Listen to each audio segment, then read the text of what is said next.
I mean, Kenyans die. Kenyans are put in bags. Kenyans are thrown in a quarry. Kenyans' bodies are smelling in a quarry. DCI is unable to do investigations on that. We've not had a report by now.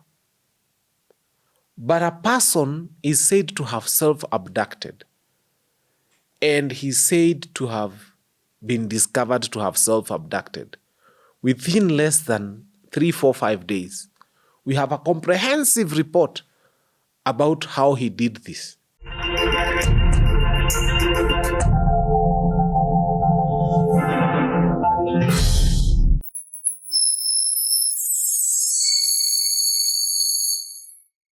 Hey there and welcome to Fanya Mambo Africa. It's a beautiful Friday here in Kenya. Amazing and of course happy to have the one and only Fanya Mambo himself. Looking sharp today. Asante. You know, No, ni koti tu nimevaa nikatoa kasweta kangu kale napenda. You know, I have sweaters every color. Naeza ringa na sweaters. I love them. So today I found myself in one of those, but yeah, here we are. Okay, maybe you are signing checks somewhere and we love it. And also we have changed our set as you can see. Yeah, it looks wonderful. I like it. Ah. I think I should carry this ball home with me. Alas, we will see how that goes. Karibu sana. Asante How's been sana. your week? My week has been imefly. Hii week imefly. I think there was just too much at work. So it's been a good week. It's been a good week. Personally, of course, not very good for the country, but here we are. Okay, great. So we start with the president is actually in Nyanza, Kisumu region for development tours. That's what they're called. And from the look of things, it looks like the people of that side really appreciate being in the broad-based government, for sure. No, the people of Nyanza are amazing. You know, when Baba first shook hands with Moi, President Moi the late, and they formed something called merger, they all followed Baba into the merger. And when he told them the merger is bad, they all agreed with him, they moved with him. He would go then and form a nusu mkate government with Moi Kibaki. And the whole region followed him, and they were with him, and they were saying, tuko pamoja na. And when they disagreed, you remember during the referendum and everything, these people moved out with Baba. When Baba went and did a handshake with Uhuru Muigai Kenyatta, they followed him into the handshake. When Baba now was doing demonstrations against Ruto, they followed him into demonstrations. When he merged with Ruto and started working together in broad-based government, they have followed him.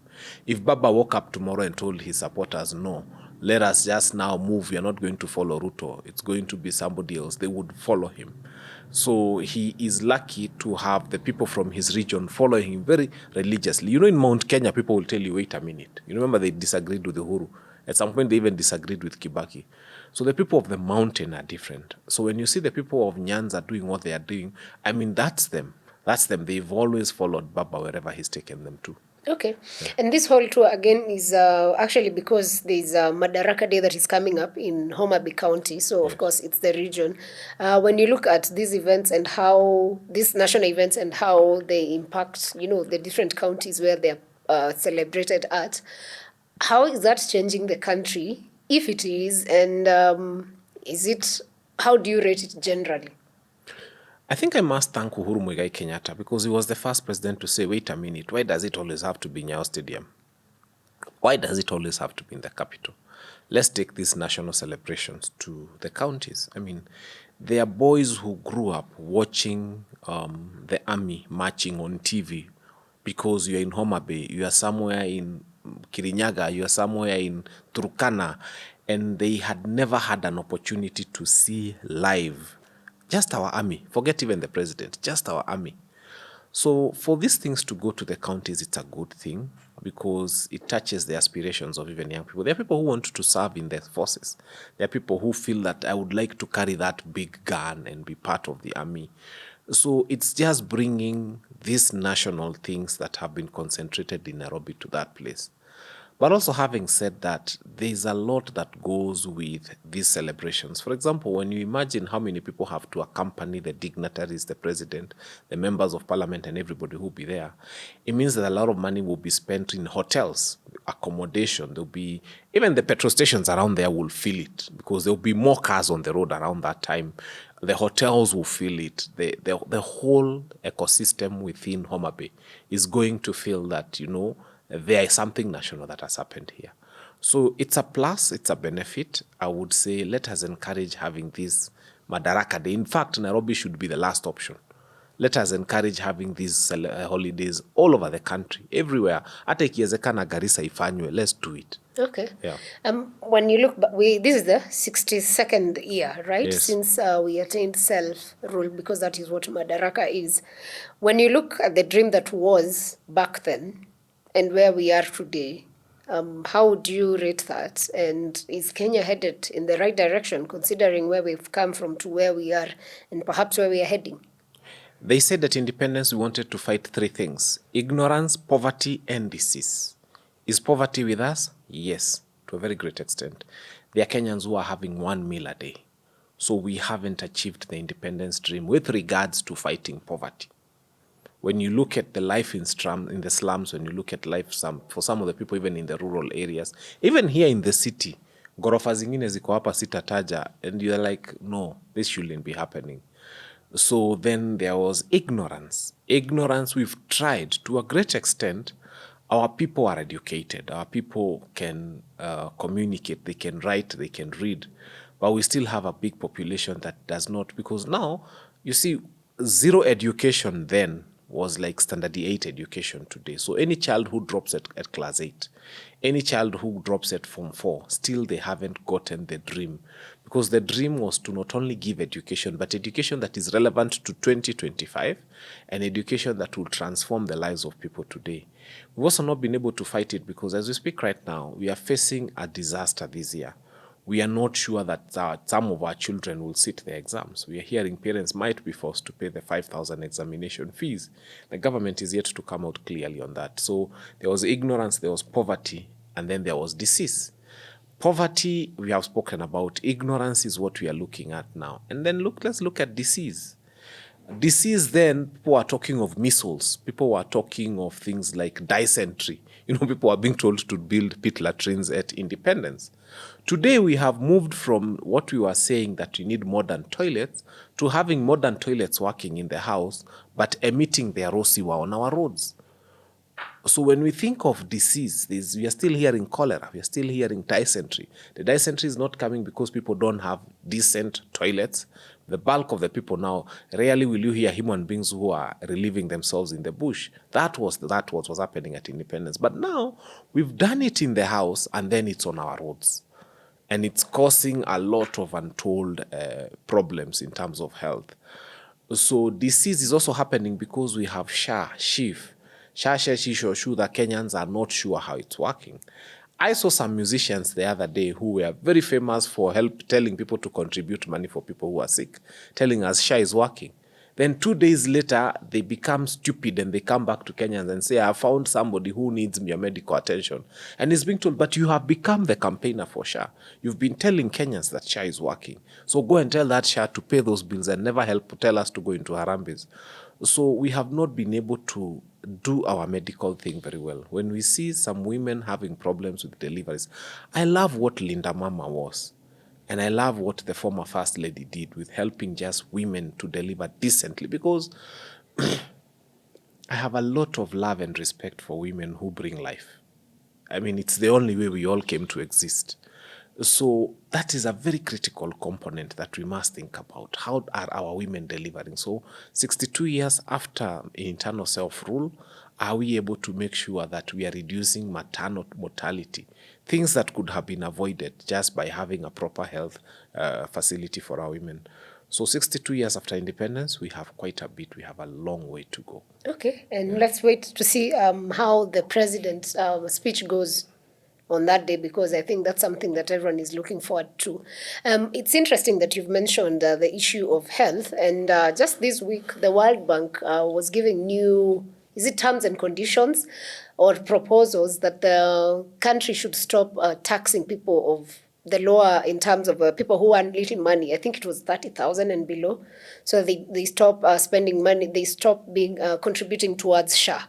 I don't know. Do you think the president will take that proposal? And then if he does it have to take the World Bank to tell us that when this is happening, there is more people suffering than trying to find another way out? Anyone earning 30,000 in this country is grossly underpaid.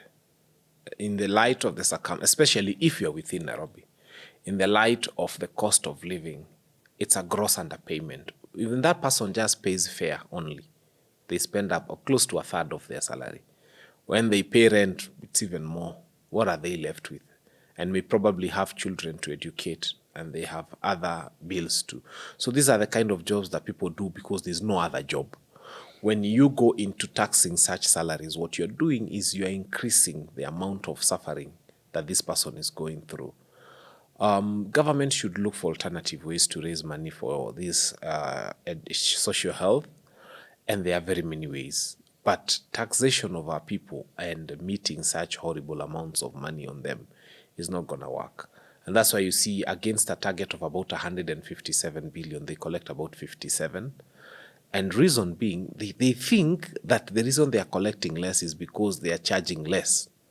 But they are forgetting is just that people are not possessed of the ability to pay. They don't have incomes. They don't have jobs. If this government was to focus more on building job opportunities for people, people would pay SHA very comfortably. I mean, everybody wants a good health cover. Those who are already earning decent salaries, they even go and look for a private one. Why? Because they're earning, they have disposable income. So I think the effort should be more in trying to create employment opportunities and opportunities for people to make their own money. If we do that, then it becomes easy for everybody. Okay. Yeah. Back to Nairobi, we had the National Prayer Breakfast just the other day, and very interesting sermon was given by the American preacher. And prayers were made by Elachi, and apologies were given by the president. Let's start with Elachi's prayer about social media being a demon, and then the following day appearing on a TV station explaining how, they should control social media. They wasted a lot of money on that National Prayer Breakfast. Those who have common sense know that prayers goes with fasting, not feasting. These people are feasting, which is, to me, an insult to what should happen. But moving on swiftly to Beatrice Elachi. Beatrice Elachi started off with a prayer that she was hoping it was a populist prayer from where I sit. Populist in the sense that she was talking about corruption, she was talking about so many things, she's selling our airports and so on and so forth. I said, wait a minute. Madam Beatrice Elachi, Honorable, you are saying the right thing at the wrong place. Because one of the places where you should have come to bring this fight is on the floor of Parliament. When Adani was being passed, the luminaries in thin ODM were saying Adani is clean, it's a good deal. She's a member of ODM. She never called them out. There is Mbadi, who is now an expert, so they say, donated to this administration, to help this administration, telling us that we are supposed to pay school fees, and examination fees for our children. She has not called out Mbadi. She has not raised these issues on the floor of Parliament. She has not written a letter to the Ministry of Education. There's an education committee at Parliament. She has not raised these concerns. So for her to come and say those things in her prayer, for us who are looking from outside, we'll say, no, Elachi, you're not sincere. Maybe it was if you are the most sincere, safe space for her to say it. No. Say it in Parliament. Because when you say it at a national prayer breakfast, no decision will be said about it. But if you say it in Parliament, a conversation will ensue, which conversation could lead into, because decisions are made on the floor of Parliament, very important national decisions. So she should have brought this to the floor of Parliament and said, no, I want to go on record in that Hansard as Beatrice Elachi and having said, I oppose some of these things. Actually, most of the things she prayed about, if they were to be put to vote in Parliament, we would love to see how she would vote. if she would not follow party lines, because that's what matters. It's not what you say. Regulating social media, I have always told our politicians, right now we are celebrating the life of Professor Ngugi wa Thiong'o. Why and what is social media full of? It's full of praises. It's full of his literary work. It's full of his history. It's full of his family. It's full of stories about Professor Ngugi wa Thiong'o. What is beautiful about it is that there's nothing bad to write about him. Really. They have looked for something ugly, some money he stole from somebody he mistreated. There is nothing. So the internet is filled with good stories of Professor Ngugi wa Thiong'o. When our rugby team goes to South Africa and they do so well, the internet is full of photos of our rugby team doing so well. Our politicians are the only people who want to do such horrible, atrocious things against Kenyans. And then they expect social media to be filled with such praiseworthy things about them. You can't be there killing Gen Zs, abducting them, saying all sorts of lies, insulting Kenyans, and then you come and say that social media is full of content that is against you. You are fighting against yourself. Do the things that Professor Ngugi wa Thiong'o did when he was alive. Do them now and see what social media will be saying. Right now I'm seeing young people celebrating Mother Karua. Why are they not castigating her? Why are they not saying horrible things about Mother Karua? They are saying she has gone to Uganda. She's fighting for Ugandans' democratic space. She has gone to Tanzania. She's fighting for Tanzania. There is nothing evil being said about Mother Karua right now. Why? Because she's doing all the right things. Give us the right content as young people to put on social media and we will put it. But you can't go out there, kill young people, and come and tell them horrible things, and then you want them to write good things about you.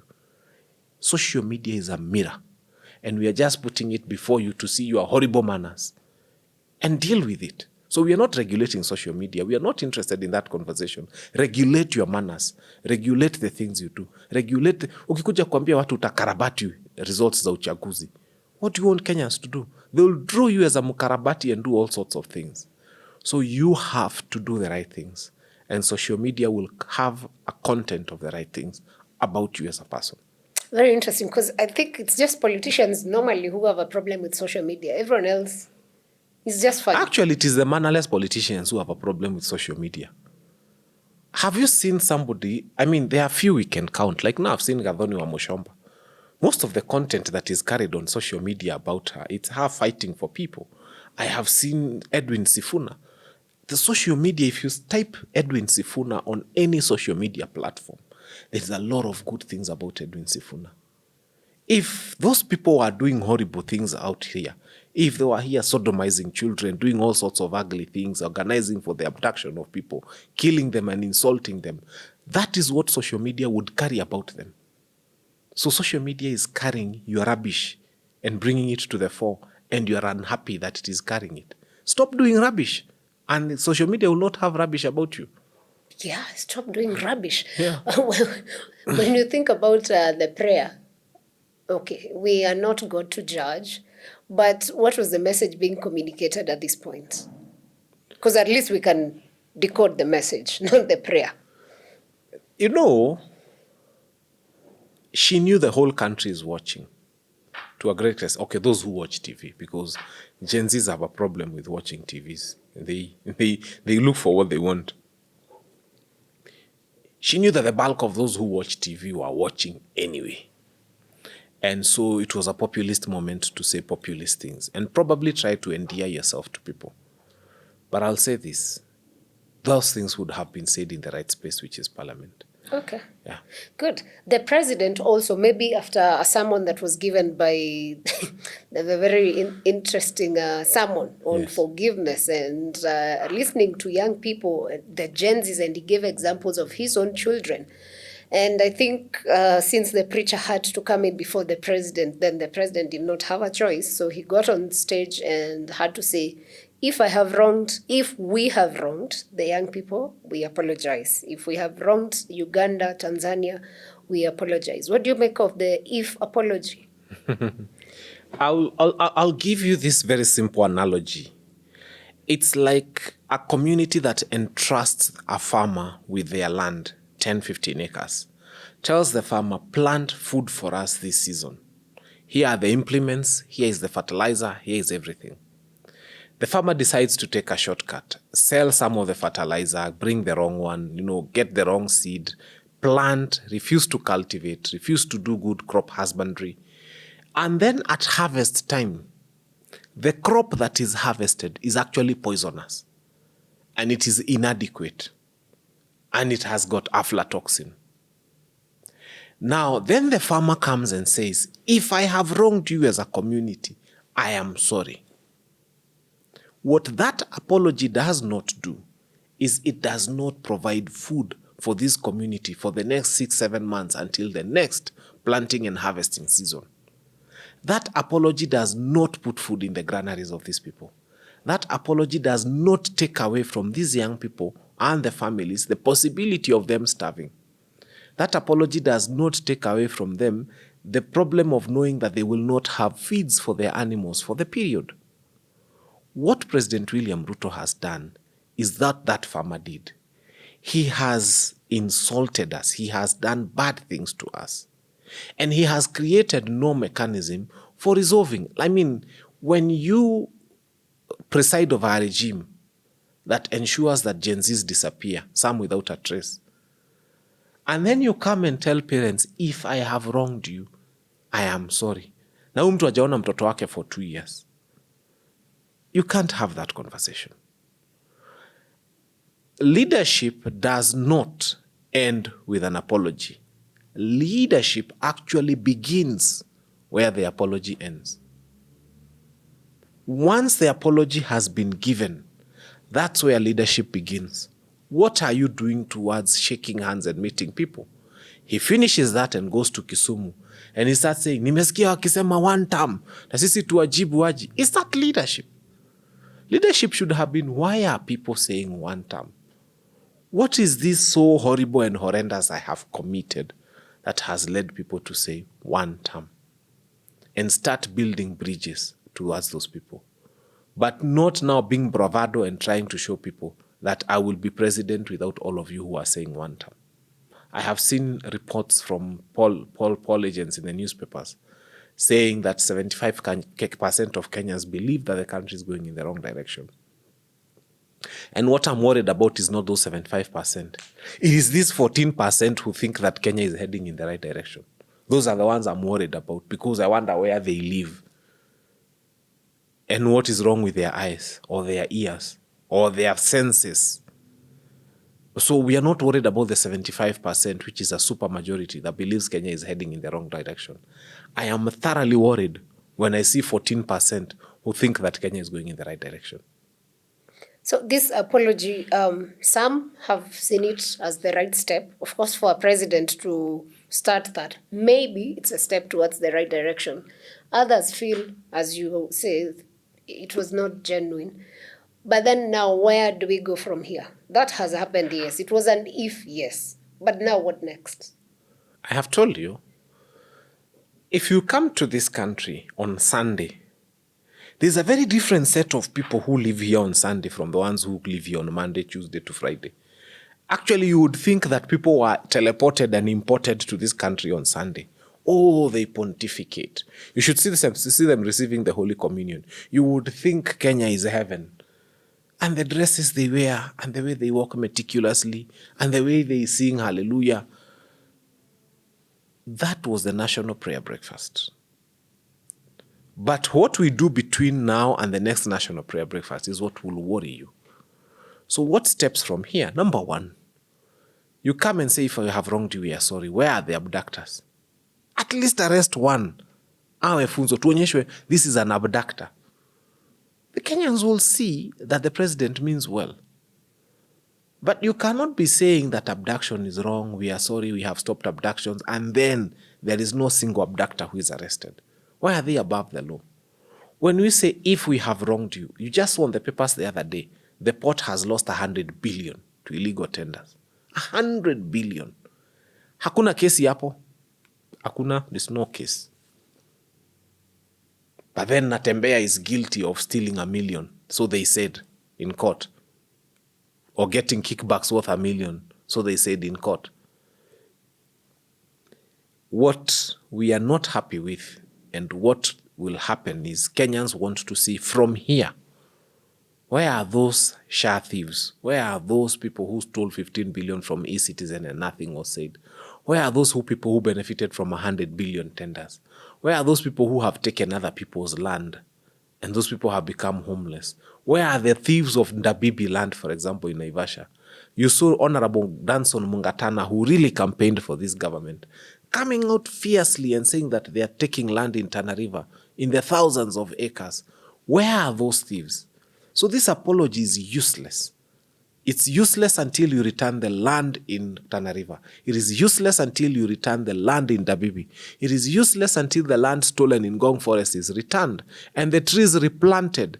Yeah, it is useless until you tell us who has been buying our timber, because our forests have been cut down. Even Karura Forest is looking really bad. That apology is useless until we see the perpetrators of the injustices against our young people. That apology is completely and totally useless until we know who is this who stole money from all these places in government. So keep your apology and do the right thing first. Then we shall know you are sorry. Otherwise, that apology haitusaidii. Okay. Yeah. Wow. You've touched the issue of forest, and I remember we've had a case the whole of last week about a private investor investing in Ngong Forest. And then NEMA says there was a go-ahead, or there was no public participation. Like, have we become so numb that we really don't care about our natural resources anymore? Does it have to take the public outcry for whoever was constructing these cabins to stop, and for the right authorities to actually respond, Kenya Forest Service and everyone else involved? Why? It's very simple. I want to tell President William Ruto, please, why don't you come out on national TV and direct DCI to arrest the people who have hived off that forest? Why don't you come out on national TV and tell the director of public prosecutions that you want to see those people who have hived off part of that forest brought before court? Why don't you come out on national television with the same gusto and energy that you used to arrest Natembeya, and let's have the people who were, 5 acres, prime, Ngong Forest. No, Joaki, those are indigenous trees that were cut down. Yeah. Trees that are older than Kenya as a country. Yani, we found, during independence, we found those trees here. Our fathers found them. Our grandfathers found those trees here. And then there's a horrible, horrible Kenyan who thinks that they have a right to cut down such a tree.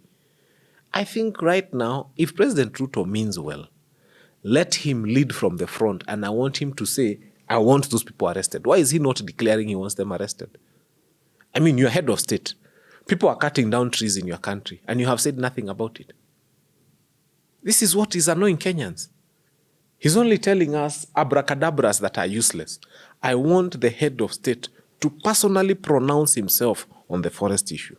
And it's interesting because Situme government spokesman, he had a target of 10 billion trees to be planted. And we even got holidays to plant trees sometimes last year. That was a joke. The rate at which our forests are being destroyed, don't even waste time telling us to plant trees. First, stop the cutting down of natural forests. Karura right now is in a mess. Anybody who's been there, go to Ngong Forest. And I tell Kenyans, just, take a day off. Just go and see what is happening to our forests. You'll shed a tear. They have taken some piece of land somewhere near Ndeya, that place. They were logging and putting the logs there. Have you ever seen an administration that is selling firewood? Kuni. Ile kuni, naonanga wa mama wa Kibra, they just carry there, and they go and collect the fallen branches. They've been allowed by KFS. As long as they don't go with a panga, they don't cut the trees. So they collect, because trees usually fall off their branch. They're allowed to collect those and they go and sell. When you have an administration that is cutting down trees and not only selling trees, they are even selling firewood, then now we don't have a state. Yani ini tamagani. How much can your stomach take? Mpaka kuni. In fact, if there was a market for leaves, I can tell you Kenya Kwanza would even sell leaves. Ni kukula kumaliza. Hakuna kitu wanabakisha. It's really sad actually for our forests, and I hope we can do better, because if we spoil nature, nature will fight you back and very unforgiving. Anyway, let's move on. DCI has been very active on this Koimbori MP abduction, and now, as of now, we are aware that he self-abducted according to DCI, and it's very interesting that for this particular case, it had to take the head of DCI to be available and to give statements. While other cases that are very critical for things that are happening, they take forever. Why would the MP want to self-abduct? You know, a long time ago, when this DCI now were younger in the force and they were learning from their seniors, there was a great gentleman in this country called Father Kaiser. If you read the report, he drove himself, and then he landed the vehicle in a ditch. Then he took a big shotgun, you know, the length of the gun, so in a pickup. So, and then he put the trigger and he pulled the trigger. Then he wrote a suicide note. Then he died. Then he opened the door after he had died. And then he was discovered. Those are some of the reports that we usually get from DCI. We used to hear things like our men opened fire, then the thieves returned the fire, there was an exchange, and then we gunned down two, and then a toy pistol was recovered, and 15 rounds of... So they were shooting at the police, a toy pistol was recovered, and 15 rounds of ammunition. That is how the Koimbori story sounds. Because number one, Kenyans are very good online detectives. They come, they show the number plate that DCI showed first. And then they show that the rear number plate of that car is actually the old model number plate, whereas the first one is supposed to have been a new model number plate. So this becomes a unique vehicle whose number plates don't look together. They don't look like each other. It's also convenient that CCTV cameras in that hotel don't work on that night. And superbly convenient that even there were no biros in that. So, in fact, there were no receipts, there were no bookings. And he even paid cash, according to those who are trying to tell us he abducted himself. And then after he paid cash, he stayed for the night. And then I don't know what happened until he found himself in a coffee plantation. Actually, I think he also brutalized himself, tore his own clothes, and then discovered himself and took a video of himself. And then somehow he took himself to hospital. The truth of the matter is, because this administration has told us before that there was a serial killer someday who came and killed very many people and dumped their bodies in a quarry, not far from a police station. And that guy was released from police custody like a sneeze in the air. And nobody wants us to hear his story. How do we trust such a DCI? I wish they were showing us energy, because these were human lives. Now, forget Koimbori. Koimbori is alive and he's well. And we wish him a quick recovery. What about those human beings whose bodies were found in a quarry? The DCI that was unable to unearth how human beings found themselves in sacks in a quarry is telling us that they've been able to unearth how Koimbori abducted himself. This is where Kenyans draw the line. I mean, Kenyans die, Kenyans are put in bags, Kenyans are thrown in a quarry, Kenyans' bodies are smelling in a quarry. DCI is unable to do investigations on that. We've not had a report by now. But a person is said to have self-abducted, and he's said to have been discovered to have self-abducted within less than 3, 4, 5 days. We have a comprehensive report about how he did this. Kenyans will never trust DCI. If they want to be trusted, let them unearth cases where Kenyans have been involved. I mean, you've seen some of the people they are releasing from jail now. So there we are. I know politicians are not short of drama. So I'm not saying that Koimburi abducted himself, but I know politicians create all those dramas for different aspects. But I'm wondering if, for instance, he's self-abducted, if, what would be the goal? People usually say when people self-abduct, the goal would be to get pity and public sympathy. We remember somebody who this administration told us had literally been abducted and mistreated by government. And he had fractured his arms, I don't know, and legs. And then he would later recover very quickly. And sometimes he would go to a public function and he would forget which hand has got a plaster, so on and so forth. Maybe if that was self-inflicted, perhaps the writers of that script would have thought that other people would write a script like their own. All I'm trying to say is that the police have got a lot of attention when it comes to somebody who is considered an elected member of parliament. But there's no attention when Kenyans and their lives are involved. And this is what is annoying the whole republic. Okay. When you look at it on a very critical space, now minus the self-abduction, and you imagine what that accusation does to the larger community here being, this MP is in a hospital. So, of course, this hospital has had this person or patient for, say, 2-3 days. And we then making even the hospital lose its credibility if they can, host someone who technically is not sick. So what are we doing in terms of other people's businesses, for that matter? I'm not a medic and I'm not a doctor.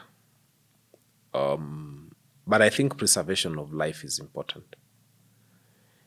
If someone says they are unwell, I think doctors have been trained to take that person in and try to find out what is wrong with them. I don't know what procedures have been done on Koimburi. I don't know what his level of state of health is. All I can say is I remember that at one point they sent KJ to go and tell people that these people have not been abducted. They have taken themselves to their girlfriends' houses. 200 young people missing. And an MP comes and tells you they have gone to their girlfriends' houses. Then you ask, does this government know who their girlfriends are and where they are? That's where they draw the line. They stop knowing where the girlfriends are and where those houses are, and therefore they cannot go and remove them from there. They tell us they're in their girlfriends' houses like it's a place in Mecca that it would take the DCI a flight to go to that girlfriend's house. She probably lives in Comarox or somewhere, wherever that is, even Kabete. They would find these people if they're in their girlfriends' houses. So now we have an administration that has told us Koimburi has self-abducted. We are not saying that he has not self-abducted. All we are saying is that we are all too familiar with this script of government blaming citizens for things that happen to them, of government blaming victims. And so here we are. The loss of trust, because now that is the DCI. The government already, according to polls, is not being trusted. How do we, as citizens, work towards that, or even the government restoring of trust? Number one, let us normalize summons. Let us normalize summons. They want Sarah, they call you. They tell you, please come and record a statement. If you don't come, they write to you. They tell you, present yourself to the nearest police station within this period of time, like they've done with Cleophas Malala. Should you fail to do that, because you are not going home, especially if you're an elected member, utaenda happy. Then they go to court and they get orders of arrest, a warrant of arrest against you. And they'll come and arrest you. Why is it necessary to hood ourselves in, hide our faces, get Subarus, number plate ya mbele ifanani na ya nyuma, carry people in clandestine manner, make sure they don't appear before court over a period of time, and so on and so forth. I think if we normalize Munaskia, a certain legislator has been told to report to the nearest police station.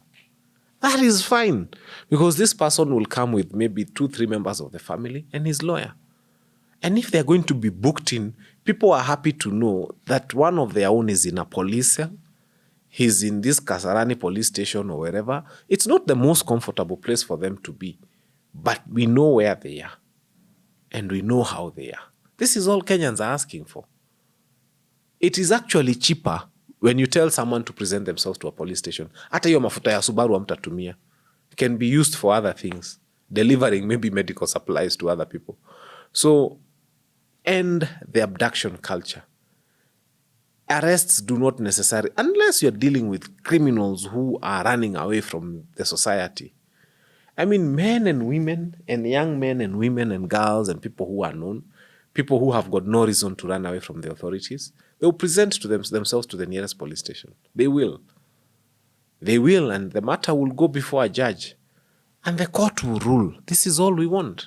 And that will restore trust in the country. All right. I hope that's something the government can take up, because it's critical. I believe any government would want to serve the people with a lot of trust for obvious reasons. Coming back to Mount Kenya politics, we saw a cancel culture that was started by former deputy president, and now artists have faced backlash for showing up to the deputy president Kindiki's office in Karen. Is Rigathi becoming a dictator to the people? No. Let us start and let us be fair. They said Rigiji was a tribal chief. They said, oh, he only talks of Mount Kenya. So we want, he was DP. Now we have a vice president. We want a vice president who is national. This national vice president has called only Kikuyu musicians to his residence. I think I need to repeat that. This deputy president, who is supposedly more national than Rigiji, only remembered Kikuyu musicians. Hao ndio wanafaa kuitwa kwa deputy president. The others are not. Mbarambamba is not a Kenyan. And all the others hawakuitwa kwa DP. Maybe he has to start somewhere. No. Rigiji is also starting somewhere. So they are just tribal. They are as tribal as they come. I wish somebody had advised him well and told him, call musicians generally. But when you call musicians only from Mount Kenya, who only speak Kikuyu, Embu, Meru, and you bring them to the deputy president's house, first, it paints the picture that you are even worse a tribal leader than the Igiji that you are accused of being a tribal leader. That's the starting point. You can't say you're deputy president of the Republic of Kenya and then say Rigiji was tribal, and then when you have an opportunity to invite musicians to the deputy president's residence, you only invite musicians from Mount Kenya. It means you're tribal. Period. It ends there. Now, number two, what are these musicians being told to do? Like Samido, who has been seen singing and dancing and saying one term, is being told to say two term. And you could tell it's not coming from him. You could tell he's struggling, but he's a police officer. So maybe he was called by a senior Kampua. And when you're called by a senior, you go. I think Kenyans are telling these musicians, we are the ones who have followed you. And I know one who had 500,000 subscribers on YouTube. And in one night, they went down to 35,000. He was crying premium tears. From 500,000, people unfollowing them. As a musician and as a role model, or as a person who entertains people, or person who has following, your followers kind of command the direction you want to go. Was it right for Rigathi to tell the community to unfollow them? Well, that, you see, we fought for democracy in this country. And unfortunately, democracy means that even me, Fanya Mambo, who believes so much in one term, have to allow someone who believes in two term to speak. That is democracy. That you even allow people who say things you don't think are what you like to say, because it's their right to say. As long as those things are not a call to anarchy. If he had told people, Go pick up your pangas and slash those musicians. Now that is wrong. That is completely and totally unacceptable. I would be here the first one to condemn it. If he had told them wakikuja show muwapige na mawe, I would have been here and I would have condemned that. What has he told them? Unfollow them. Refuse to go to, because that's the biggest fight you can fight against an artist. They work so hard to build their following. When you unfollow them, what you've done is you've punished them in a way that is not physical. It does no physical harm to them, but it pains them. You know, it's like being told to pay a fine. You hard-earned money unatoa kwa bank unaenda unalipa fine. So what Rigiji said, many people may not agree with. But from where I sit, it was not a call to anarchy. It was not a call to, there are people who say, like that Muslim guy who was saying if a Muslim girl is seen being carried on a boda, they will beat the girl and the boda rider. That is a call to anarchy, and that should be condemned in the strongest possible words. But if you're just saying unfollow them, that's fine. I mean, that's his democratic right to express his opinion, and I have to respect that right. If he was saying, okay, don't attend their functions, don't attend. I mean, Raila Amolo Odinga for a long time led people, you remember when they were saying resist, to even change SIM cards from one mobile network to the other one, to stop buying, I think he said, milk because he believed milk was coming from a family that was ruling Kenya in a way he didn't. That is normal. That is okay. That's an economic fight. And there's nothing wrong with that, legally. The problem is when you call people to do things that are criminal in nature. Okay. Yeah. Is there a fight? Rather, there looks to be a fight between the former deputy president and the current deputy president, and they are both asking for respect from each other. How do these two gentlemen just accept what happened and move? It's not possible to accept what happened and move on. It's not possible. And the reason it's not possible is because the current occupant of that seat knows very well that he shall not be President William Ruto's running mate in 2027. He knows. The deputy president seat is usually given to someone who is known to bring a significant number of votes come the next election. And from where we sit, we know that Kithure Kindiki cannot marshal those votes. And it hurts him deeply. It hurts him to know that he's even going to struggle to deliver that one seat in Bere. Is it Bere North or South? It's going to be very difficult for him to deliver that seat to UDA if they are going to be able to deliver it to UDA. If the by-election appears. And then he looks at Rigiji as this guy who... Have you ever fired an employee and then he goes with your customers?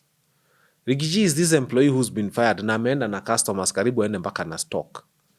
And that's what hurts Kindiki Kithure, because he looks and says, this guy did not only go, he went with clients. And now the business is busy looking for clients in Western and Nyanza and all those sorts of places. So that is what makes it very difficult for this to be. Then you have to accept that Rigiji's style of politics is a little bit abrasive. You remember even the 2022 elections, wewe Uhuru Kenyatta, he's very abrasive when he's on top of a vehicle. You can't take that away from him. It's his style. That's him. That's who he is. And what do the people of Mount Kenya want? They want a hero. They want a guy they think can hold the bull by the horns. They want a guy they think can lock horns with William Ruto. And they have seen that person in Rigiji. So telling the people of the mountain not to follow Rigiji is useless. You'll be doing the wrong thing. You're better off just telling them, okay, mumesema ni nani, ni Rigiji. And then you don't have a choice. So he's doing in opposition things that many people would not have been able to do in opposition. And I am happy that they are uniting and they are coming together and they appear to want to do things together. Okay, and that unity, yesterday we saw them in Seikulu at Honorable Kalonzo Musyoka's home. How do you rate the homecoming, and do you think this unity is something that will last? Okay. Removing President William Ruto from power through the ballot is a higher national calling than anything else. It is a higher national calling than Rigiji becoming anything, than Kalonzo becoming anything, than any of them becoming anything. And they have discovered that. And I must commend the person of Munya, Peter, Peter Munya ulikuwa umepotea sana, and people were wondering where are you and what are you doing. The coming together of these people in opposition is a strong message, and it's a good message. Because there are people who were afraid of joining Rigiji's party, for example, because they think it looks tribal. Others were afraid of joining DAP. They think DAP is a Western party. Others were afraid of, all those parties. If you join Wiper, unaambiwa ni umeingia chamba ya Wakamba. But when all these people come together, including Matiang'i and everybody, it becomes hard for you to call them a tribal outfit. And that's what you see. There is a narrative that the Oscar Sudis of this country have been trying to drive. And that narrative is that it is the Gema community that Kenya is against. That is the Gema community that is complaining because the president is not from Gema. So when you have Matiang'i, you have Kalonzo, you have Munya, you have, Rigiji, all those people coming together, how do you call it Gema? And if Kwanzaa they choose a flag bearer who is not from the mountain, and maybe a deputy flag bearer who is also not from the mountain, how do you then call it Kenya versus Gema? Because that is one thing we are trying to fight. They have really tried to create that narrative. They are hoping to create the narrative of the whole country versus Gema. But I thank God that the people in the opposition have discovered that very early. Because SHA is not a Gema thing. School capitation is not a Gema thing. All those problems we are facing are not a Kikuyu thing or a Gema thing for that matter. Those problems we are facing are national problems. And that's why that opposition must do everything they can to stick together. Okay. Yeah. And we wish them the very best. I don't know if you saw our neighbor's president, Yoweri Museveni, and the wife apologizing to the people of Uganda for all the bad things and ills they've committed to them. And then we have our president apologizing. What's the bug with presidents apologizing? I think we're left with Tanzania maybe soon.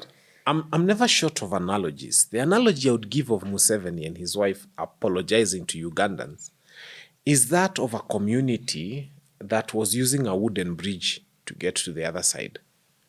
And they take one of their own, read Yoweri Kaguta Museveni, and they allow him to cross over the bridge in the hope that when he's on the other end, he's going to hold their hand and help them now be able to cross this bridge where there are crocodiles, there are, all sorts of animals that would feast on them if they fell into the river.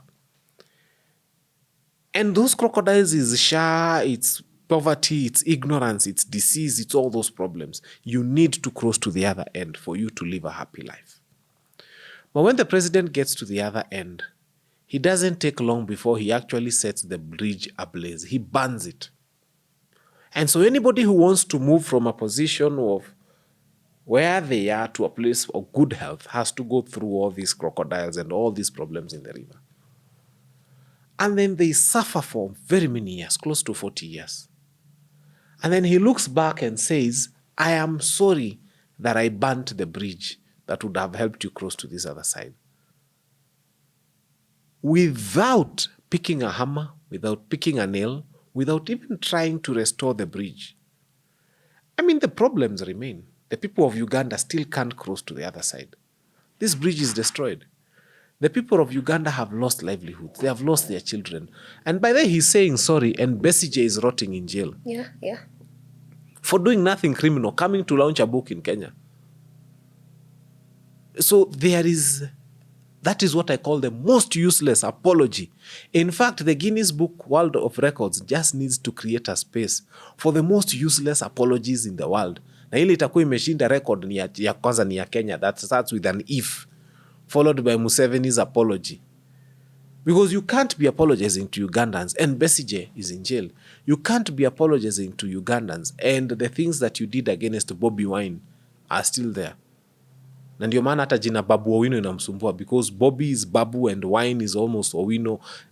You must find a way as Museveni to rectify the wrongs you've done for your apology to make sense. Even Jesus told Zacchaeus when he came down, Zakayo venye alishuka kwa mti, he told them to go and give back what he had stolen.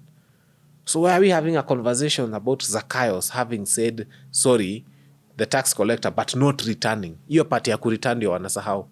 And we need that tax returns. Na kuna nyumba zinaenda kujengwa Kisumu. Yeah, Baba donated the land. They've said they are not transferring the land. I mean, but he's donated. Those houses will be built on Baba's land. And then? Using your taxpayers' money. And then? You know what that means. If I come to your land and build on your land using taxpayers' money, and you are the owner of the title and the title still reads you as the proprietor, what have I done? I have rewarded you with houses that were built on your land using taxpayers' money, and that is a reward for political support. You can imagine how big 5 acres is. So those would be, are you trying to sell? I'm also offering, I have ancestral land. Why don't you come, William Ruto? By the way, I'm here. Just build some houses for me on my ancestral land, then don't allow me to transfer the title. Then every other Kenyan should do that. He has set the standard. The standard has been set that you can come and build houses on a private land and not transfer. So I also want, and every other Kenyan wants, come and build affordable housing using taxpayers' money on our land. And then we silently forget. And obviously now you know what will happen. The owner of the land will be selling those houses. Wow. Okay. I was going to ask, before we went to Baba's land donation, do you think these apologies of our leaders are genuine, or is there an upper hand that has forced them to push an apology for a reason? And of course, mostly this goes to the Westerners. Is there a Western power behind the apologies, basically? Do you think our leaders even remember that they apologized? I think they are watching on TV and say, yeah, I even apologized. For what? They are not sorry. Sometimes our politicians do what is convenient. If somebody from the West tells them apologize, they apologize. And then they go back to do what they are used to doing. They'll say, see, I apologized. That's why you remember at State House when the Finnish head of state was there, and our head of state said that those people who had been abducted have been returned, there will be no more abductions. That's what the Finnish had told him to say, that there will be no more abductions. So, mzungu nataka kusikia nini? No more abductions. He comes and says. Then you go home, and then Koimbori happens. And then this Thika, is it Thika or Muranga MCA? Muranga, because it was reported by Kangata. MCA is abducted. Is this the same country where a head of state had said that abductions have stopped? It's not even 2 weeks. Since the Finnish president, hata ameland, haezi kuwa kwa hewa 2 weeks. Since he left, it's not even been 2 weeks. And somebody else has been abducted. But I really wonder.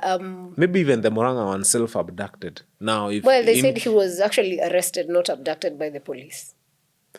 So why? That's the abduction and arrest. Those are two different things. Now, that's a good thing. We want to hear of arrests. We want to hear that so-and-so was arrested and they were taken to this police station and they'll be arranged before this court. That is fine. Yeah. That is within the law.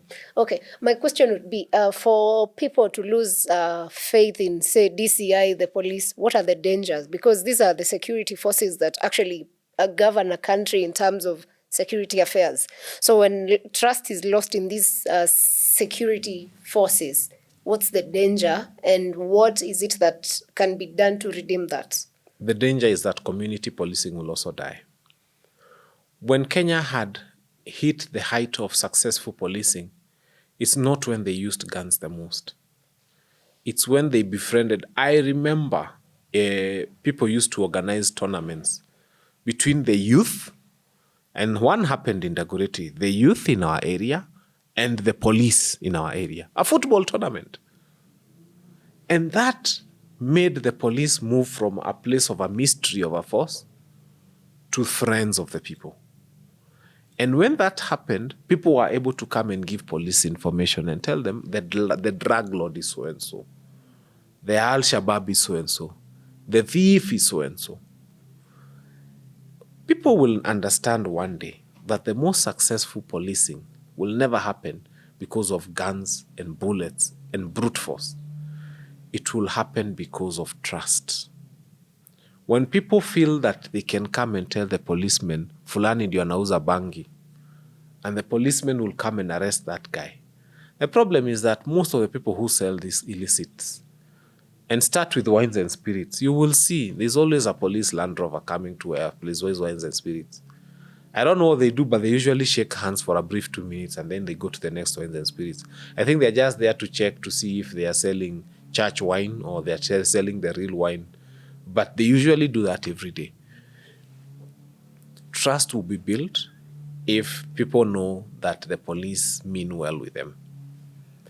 And people are willing to help the police. In fact, the day we shall make raia your friends, crime itaisha. Kwani hawezi wanaishi wapi? They are our neighbors. All of us, these thieves don't live in the air. There's somebody who knows that their neighbor is a thief. But sometimes you want to report your neighbor is a thief, and then you are watching news, and then you are watching someone is stealing 100 billion. Then you are saying, police, hata endeni mshike yule ndio mwizi. Chana na huyu aliiba kuku za jirani 2-3. Yeah. Okay. I hope we are able to restore that because it's very, very critical for any nation for that matter. Thank you so much for coming through today. It's been amazing as always. Of course, this is Madaraka weekend. Maybe your message to Kenyans on Madaraka and other things that you hold in your hearts. Thank you. I think mine is to wish every single Kenya a very happy Madaraka Day. We may not have much to celebrate as a nation, but the fact that you're alive and well and healthy, and if you have a sick one, poleni, I mean, there's nothing much we can do from our end. Let's keep hope alive. Hope is the last thing we can lose. And let us remember, whatever we do, one term. Oh, you're done? Yeah, one Okay. term. You finished it. I wasn't ready for that. Guys, thank you so much for watching Fanya Mambo Africa today. Of course, in Kenya, it's going to be a long weekend. Have a fantastic one. If you've not subscribed by now, please do. And by the way, we are now on Spotify, Fanya Mambo Africa. So just go that if that's where you get your podcasts. And we will see you on the next episodes.